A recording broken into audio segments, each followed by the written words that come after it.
All right, chapter 33, This New Place.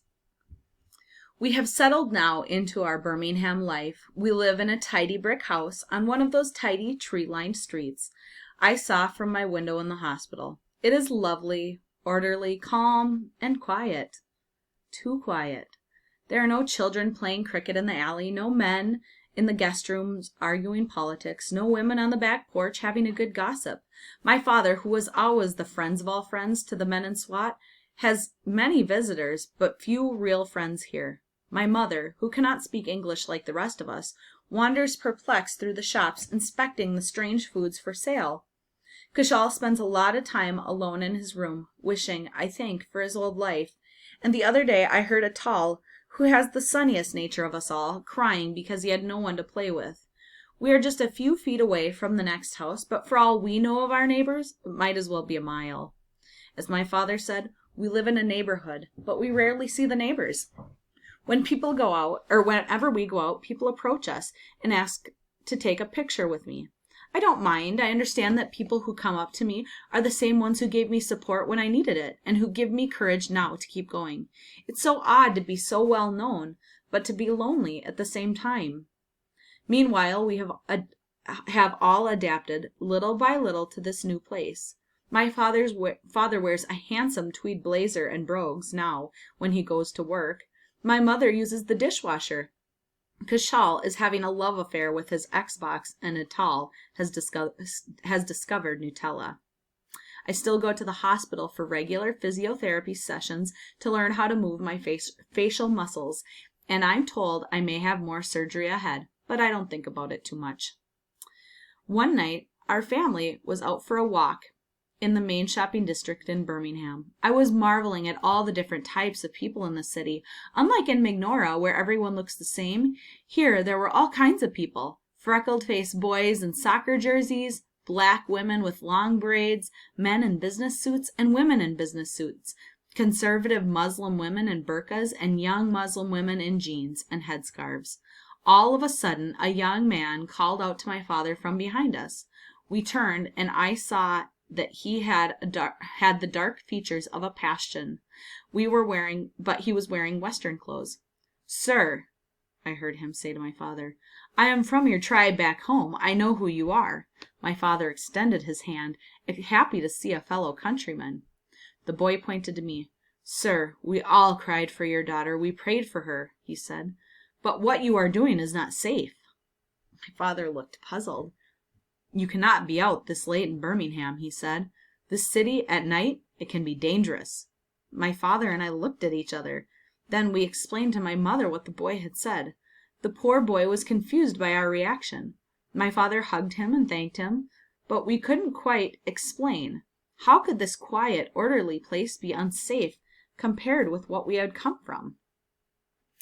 At my new school here, I wear a British schoolgirl's uniform, a green sweater, striped button-down shirt, and tights, and a blue skirt.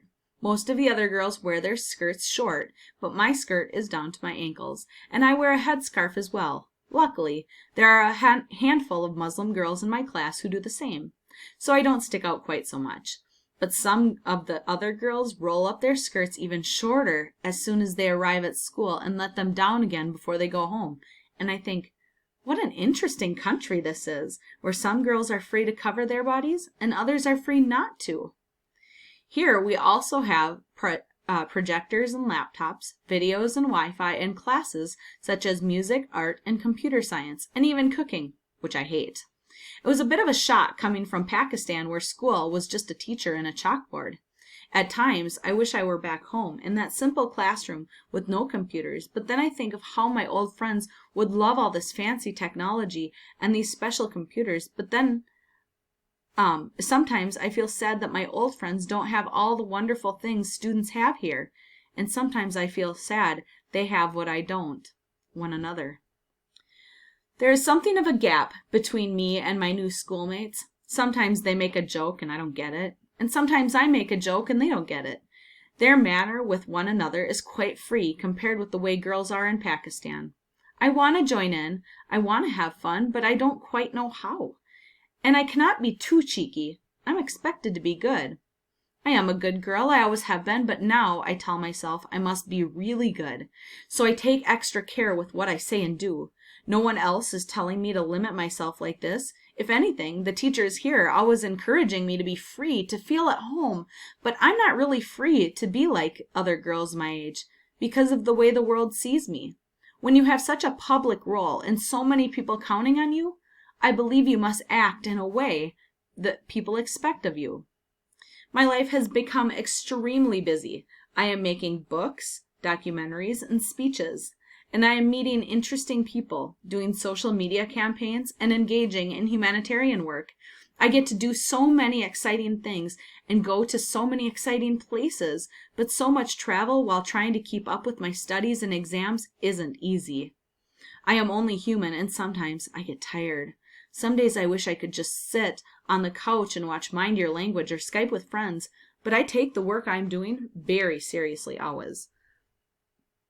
I haven't got a best friend here like Moniba, or even a rival friend like Malka Noor. But girls at my new school are very kind to me, and I'm beginning to make friends. They invite me to go bowling, or to the movies, or to their birthdays. They are lovely girls, kind and fun, but it's not the same as it was back home. There, I was just Malala. Here, at least at the beginning, I was Malala, the girl who got shot by the Taliban. I wanted to be just Malala again, a normal girl. At first, I'd wondered how I could ever be friends with these girls. I have seen and experienced things they couldn't even imagine. But as time went on, I realized that they have had experiences I can't imagine.